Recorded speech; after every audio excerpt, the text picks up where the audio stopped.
नमस्कार। स्वागत है आपका इंडिया गेट टीवी पर। मैं हूं अजय सेतिया। मित्रों, कांग्रेस देश की आजादी और बंटवारे के इतिहास को पूरी तरह बदलना चाहती है। वह इतिहास के पन्नों से इस तथ्य को हटा देना चाहती है कि पाकिस्तान का निर्माण इस्लाम के नाम पर हुआ था। वह इतिहास से इस तथ्य को मिटा देना चाहती है कि मोहम्मद अली जिन्ना ने इस्लाम के नाम पर अलग देश बनाने की मांग रखी थी, जिस पर पहले गांधी और नेहरू सहमत नहीं थे, लेकिन बाद में इन दोनों ने इस्लाम के नाम पर अलग देश बनाने पर सहमति दे दी थी। कांग्रेस देश के बंटवारे के खूनी इतिहास को भी मिटा देना चाहती है। इस तथ्य को भी इतिहास की किताबों से हटा देना चाहती है कि सरदार पटेल इस्लाम के नाम पर अलग देश बन जाने के बाद मुसलमानों के यहां रहने के खिलाफ थे, जबकि गांधी और नेहरू ने उन्हें अपील की थी कि वे यहीं पर रहें।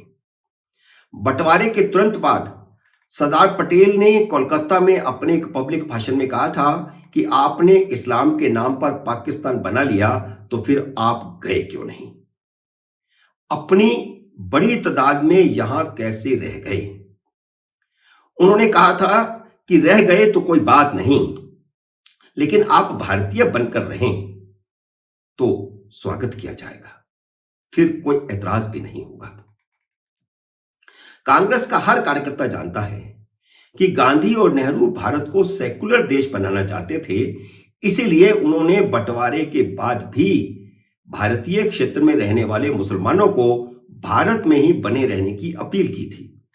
कांग्रेस का हर कार्यकर्ता जानता है कि गांधी और नेहरू की अपील पर जो मुसलमान भारत में रह गए थे, उनकी आत्मा पाकिस्तान में ही बसती है।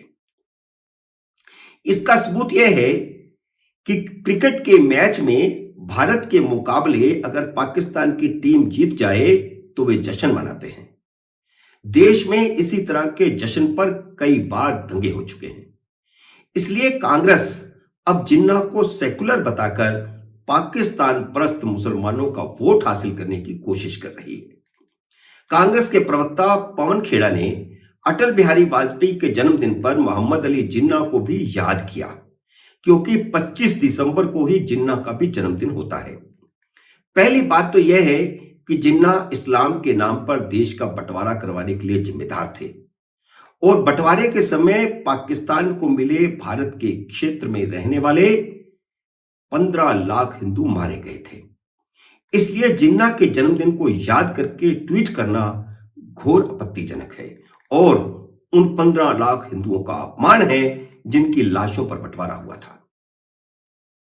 कांग्रेस के प्रवक्ता इतने पर भी चुप रहते तो कोई बात नहीं थी, बल्कि यह भी लिखा उन्होंने कि जिन्ना ने 11 अगस्त 1947 को पाकिस्तान की संविधान सभा में अपने भाषण में एक बार भी इस्लाम शब्द का उल्लेख नहीं किया। उनका वह भाषण हमेशा इतिहासकारों और विश्लेषकों के बीच बहस का विषय बना रहा है। इस ट्वीट का साफ मतलब है कि कांग्रेस इस्लाम के नाम पर पाकिस्तान बनवाने वाले जिन्ना को सेकुलर बताकर भारत के मुस्लिम वोट बैंक को टारगेट कर रही है। यही गलती 2005 में लालकृष्ण आडवाणी ने की थी, जिन्होंने पाकिस्तान में जिन्ना के मजार पर चादर चढ़ाने के बाद भाषण देते हुए जिन्ना को सेकुलर बताया था। आडवाणी ने कहा था कि जिन्ना एक सेकुलर पाकिस्तान बनाना चाहते थे। आडवाणी ने अपनी कट्टर हिंदूवादी छवि को तोड़कर खुद को सेकुलर बनाने के लिए यह बात कही थी, क्योंकि 2004 में भारतीय जनता पार्टी चुनाव हार गई थी और 2009 के चुनाव में वाजपेयी की जगह आडवाणी भाजपा का चेहरा होने वाले थे।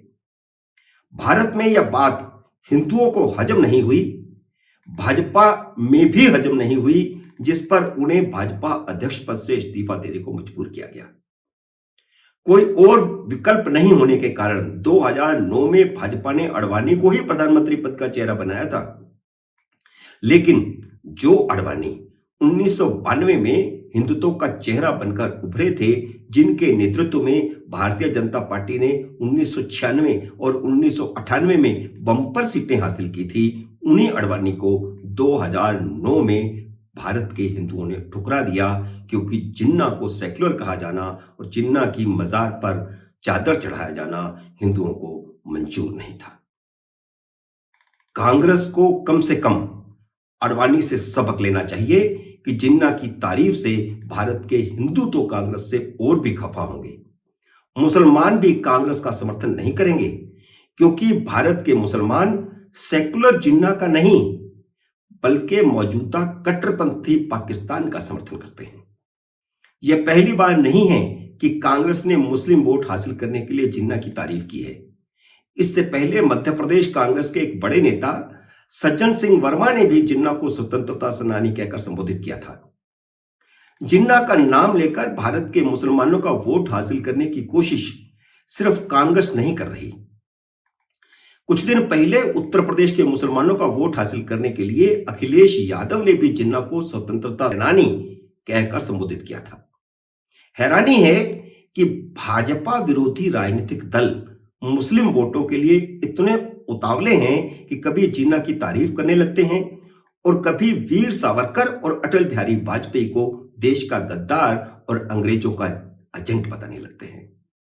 जिस दिन कांग्रेस के प्रवक्ता पवन खेड़ा जिन्ना की तारीफ कर रहे थे, उसी दिन कांग्रेस अध्यक्ष मल्लिकार्जुन खड़गे की टीम के महत्वपूर्ण सदस्य गौरव पांधी ने एक ट्वीट में वाजपेयी को ब्रिटिश एजेंट लिख दिया था। जब देश में बवाल खड़ा हुआ तो राहुल गांधी ने वाजपेयी की समाधि, उनके स्मारक पर जाकर श्रद्धांजलि दी और पांधी ने भी अपनी ट्वीट डिलीट कर दी। मित्रों, उम्मीद है मेरा यह विश्लेषण आपको पसंद आया होगा। इसे लाइक करिए, शेयर कीजिए और अगर आपने मेरे YouTube चैनल को अब तक सब्सक्राइब नहीं किया तो कृपया सब्सक्राइब कीजिए और घंटी का बटन भी दबाइए ताकि जैसे ही मेरा नया वीडियो आए आपको सूचना आए। मेरे नए वीडियो का करिए इंतजार। तब तक नमस्कार।